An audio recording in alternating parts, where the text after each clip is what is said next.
tua palavra é luz no meu caminho. Caríssimos irmãos e irmãs, que bom mais uma vez vir ao teu encontro para juntos rezarmos, meditarmos a palavra do nosso bom Deus.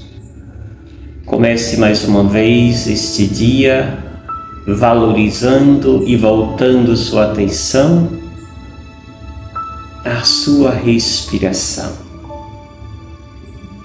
E à medida que você respira, acolha Deus. E à medida que você respira, dialogue com este Deus. Especialmente um diálogo de gratidão, de amor, de agradecimento. Agradecimento porque Deus te vigiou, te acompanhou ao longo da noite. Agradecimento porque Deus te concedeu este presente inestimável, o presente de mais um dia de vida. Somos capazes de reconhecer este presente? Ou achamos que Deus tem a obrigação de nos dar a vida? Deus nos dará vida porque Deus é bom. Deus nos dará vida porque Deus quer que exerçamos e façamos a sua vontade. E a vontade de Deus é que nós sejamos homens e mulheres santos e santas. A santidade é um dom próprio para nós seres humanos. Por isso, cative a santidade. Cativar a santidade é especialmente valorizar este eu, integrado com o tu, que é Deus. Vivamos esta integração, esta plena comunhão entre eu e Deus. O texto de hoje, mais uma vez, Marcos, capítulo 7, versículos de 1 ao 13. Naquele tempo, os fariseus e alguns mestres da lei vieram de Jerusalém e se reuniram em torno de Jesus. Eles viam que alguns dos seus discípulos comiam o pão com as mãos impuras, isto é, sem as terem lavado. Com efeito, os fariseus e todos os judeus só comem depois de lavar bem as mãos, seguindo a tradição recebida dos antigos. Ao voltar da praça, eles não comem sem tomar banho e seguem muitos outros costumes que receberam por tradição. A maneira certa de lavar copos, jarras e vasilhas de nobre. Os fariseus e os mestres da lei perguntaram então a Jesus: por que os teus discípulos não seguem a tradição dos antigos, mas comem o pão sem lavar as mãos? Jesus respondeu: bem profetizou Isaías a vosso respeito, hipócritas, como está escrito: este povo me honra com os lábios, mas seu coração está longe de mim. De nada adianta o culto que me prestam, pois as doutrinas que ensinam são preceitos humanos. Vós abandonais o mandamento de Deus para seguir a tradição dos homens. E dizia-lhes: vós sabeis muito bem como anular o mandamento de Deus, a fim de guardar as vossas tradições. Com efeito, Moisés ordenou: honra teu pai e tua mãe, e ainda, quem amaldiçoa o pai ou a mãe deve morrer. Mas vós ensinais que é lícito alguém dizer a seu pai e a sua mãe: o sustento que vós poderíeis receber de mim é córban, isto é, consagrado a Deus. E essa pessoa fica dispensada de ajudar seu pai ou sua mãe. Assim vós esvaziais a palavra de Deus com a tradição que vós transmitis. E vós fazeis muitas outras coisas como estas. Palavra da salvação. Glória a vós, Senhor.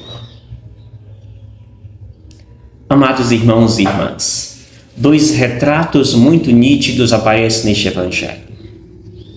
O primeiro retrato é a forma como os fariseus encaram a lei. É a forma como esta lei se tornou para ele um estopim para não ver a pessoa, para não respeitar esta pessoa na sua integralidade. Este retrato primeiro apresenta que esses fariseus e mestres da lei estão ali, perto de Jesus em Jerusalém, não porque queiram aprender com o mestre, mas porque querem criticá-lo, condenar as ações de Jesus. E a condenação deles passa por coisas tão minúsculas. Condenam ele dizendo que eles viam que alguns dos discípulos de Jesus comiam o pão com as mãos impuras, isto é, sem as terem lavado. E aí vai descrever toda a tradição deles, que antes de ao voltar da praça, tinham de lavar as mãos até o corpo, purificar, para poder fazer as refeições. E a reclamação deles é: por que teus discípulos não fazem a mesma coisa, mas comem sem lavar as mãos? Percebam que este retrato primeiro revela que estes fariseus e doutores da lei, mestres da lei, estão muito mais preocupados com uma externalização da lei do que uma transformação interna interior. Estão muito mais preocupados de como as pessoas devem me ver, fisicamente falando, do que uma transformação que começa de dentro. Infelizmente, temos muita gente que assim age hoje ainda, na Igreja Católica, Apostólica e Romana. Pessoas que estão tão atreladas às minúcias de algumas leis que se criam, do que a vivência do Espírito do Evangelho. O segundo retrato que aparece no texto é aquele que Jesus responde aos fariseus e mestres da lei.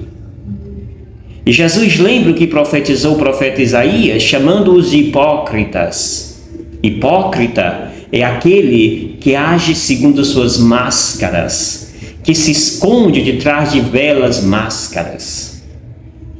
Jesus está dizendo: vocês agem com vossas máscaras e não com a vossa essência.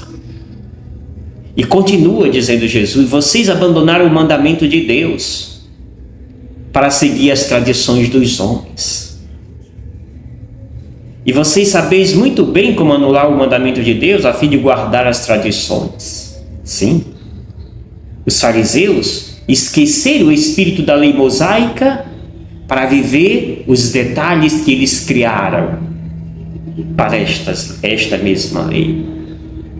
No Congresso Nacional se chama os acréscimos que colocam na lei, os chamados famosos jabutis. Aqui também. Os fariseus investem nos jabutis, ou seja, em conceitos que eles criam e transformam a própria lei para os seus bel prazer. É perigoso quando nós fazemos da lei, colocamos nela os nossos preconceitos. Assim fizeram os fariseus. E Jesus termina dizendo que os fariseus e mestres da lei esvaziaram a palavra de Deus, substituindo-a por seus preceitos e preconceitos que colocaram na lei. Vós esvaziais a palavra de Deus com a tradição que vós transmitis. Caríssimos irmãos e irmãs, nós, infelizmente, na Igreja Católica tem voltado muitas coisas que o Concílio de Trento conservou e que o Concílio Vaticano II viu que não era mais necessário, e que muita gente hoje tem saudade do Concílio de Trento e que voltam muitas coisas que lá se vivia hoje. seja, será se não estamos nós, ao fazer isto, esvaziando a palavra de Deus, como diz Jesus? Todas as vezes que nós nos atemos, nos apegamos por demasiado às tradições da igreja, aos ritualismos, às pompas da igreja, em detrimento da palavra de Deus, nós estamos fazendo como fizeram os fariseus. Então, cuidado você, que está mais preocupado com a cor da toalha do altar do que a leitura que eu escutei no Evangelho. Cuidado com você que está mais preocupado se o padre reza como manda o meu movimento ou se reza segundo o missal romano. Eu prefiro seguir o missal romano do que algumas modas que alguns por aí colocam. Amados e amadas, sejamos devotos da palavra de Deus e não dos nossos preconceitos. Que o Senhor nos abençoe, nos ajude a viver intensamente sua palavra, não colocando nossos quereres, mas seguindo sempre a essência de Deus. É isto que nos salva, é isto que nos conecta a Ele. E eu te abençoo, em nome do Pai, do Filho e do Espírito Santo. Amém. Gratidão. Obrigado, Senhor, porque és meu amigo.